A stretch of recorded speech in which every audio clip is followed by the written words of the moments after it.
الله الذي جعل لكم الأرض قرارا والسماء بناء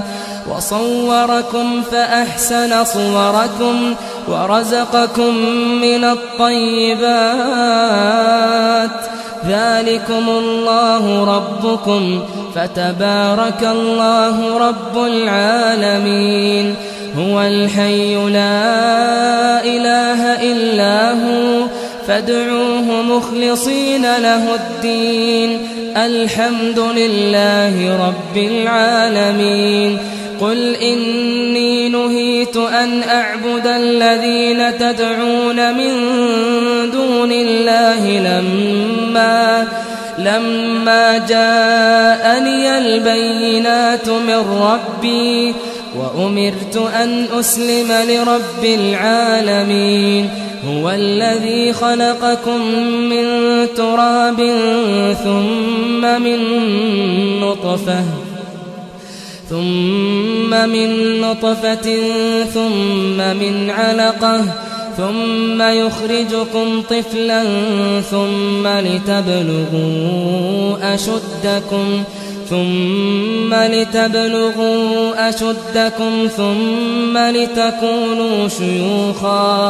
ثم لتكونوا شيوخا ومنكم من يتوفى من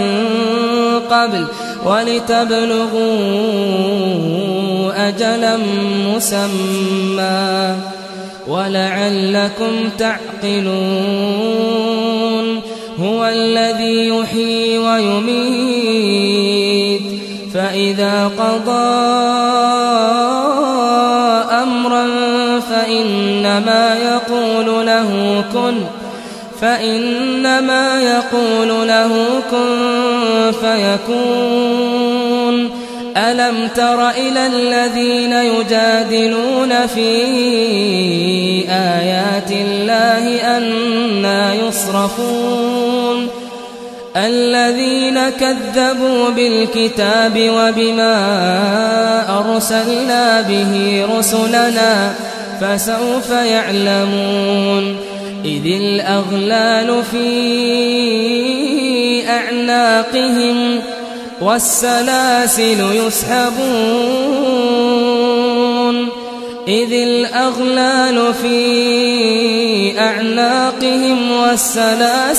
يسحبون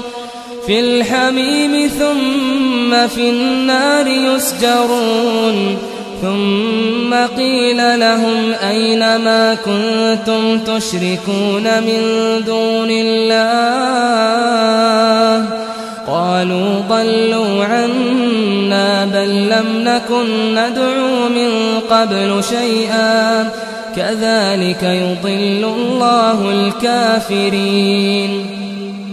ذلكم بما كنتم تفرحون في الأرض بغير الحق وبما كنتم تمرحون ادخلوا أبواب جهنم خالدين فيها فبئس مثوى المتكبرين فاصبر إن وعد الله حق فإما نرينك بعض الذي نعدهم أو نتوفينك فإلينا يرجعون ولقد أرسلنا رسلا من قبلك منهم من قصصنا عليك ومنهم من لم نقصص عليك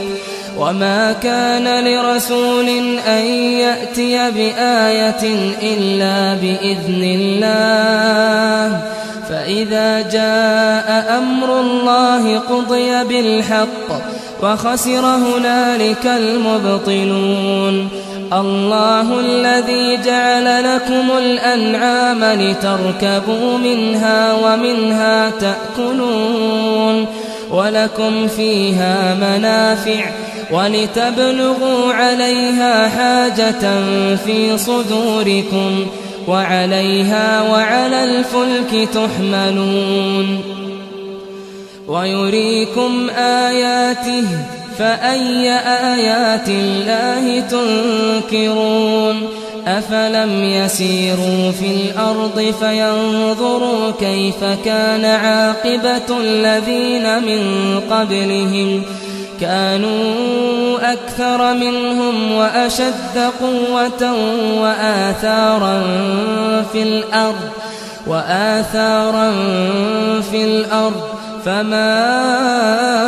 أغنى عنهم ما كانوا يكسبون فلما جاءتهم رسلهم بالبينات فرحوا بما عندهم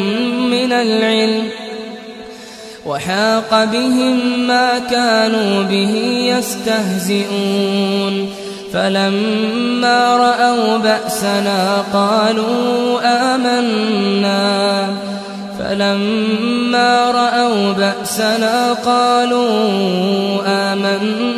بالله وحده